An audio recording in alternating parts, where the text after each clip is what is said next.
மயிலாடுதுறை அருகே தேசிய நெடுஞ்சாலையில் நின்று கொண்டிருந்த லாரி மீது மற்றொரு லாரி மோதியதில் 2 லாரிகளும் கவிழ்ந்து விபத்து. லாரி டிரைவர் பலி, ஒருவர் கால் எலும்பு முறிவு ஏற்பட்டு படுகாயம். செம்பனார் கோவில் போலீசார் விசாரணை. மயிலாடுதுறை மாவட்டம் தரங்கம்பாடி தாலுகா தலச்சங்காடு மெயின் ரோட்டில் நின்று கொண்டிருந்த வாட்டர் பாட்டில் ஏற்றுக்கொண்டு வந்த ஈச்சர் லாரி மீது ஜல்லி ஏற்றிக்கொண்டு அதிவேகமாக வந்த லாரி பின்னால் மோதியதில் 2 லாரிகளும் கவிழ்ந்து விபத்துக்குள்ளானதில் ஒருவர் சம்பவ இடத்திலேயே பரிதாபமாக உயிரிழந்தார்.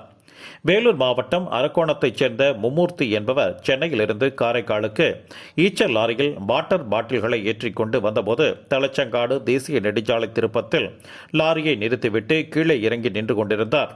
அப்போது கடலூரிலிருந்து ஜல்லி ஏற்றிக்கொண்டு அதிவேகமாக வந்த டிப்பர் லாரி கட்டுப்பாட்டை இழந்து நின்று கொண்டிருந்த ஈச்சர் லாரி மீது பின்னால் மோதியதில் 2 லாரிகளும் கவிழ்ந்து விபத்துக்குள்ளானது.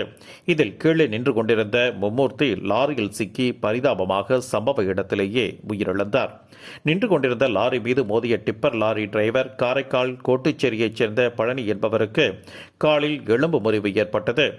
இச்சம்பவம் அறிந்து வந்த செம்பனார் கோவில் போலீசார் விபத்தில் பலியான லாரி டிரைவர் மும்மூர்த்தியின் உடலை ஜேசிபி வாகனம் மூலம் மீட்டு மயிலாடுதுறை அரசு மருத்துவமனைக்கு பிரேத பரிசோதனைக்கு அனுப்பி வைத்து வழக்கு பதிவு செய்து விசாரணை மேற்கொண்டுள்ளனர். பழனி மயிலாடுதுறை அரசு மருத்துவமனையில் சிகிச்சையில் உள்ளார்.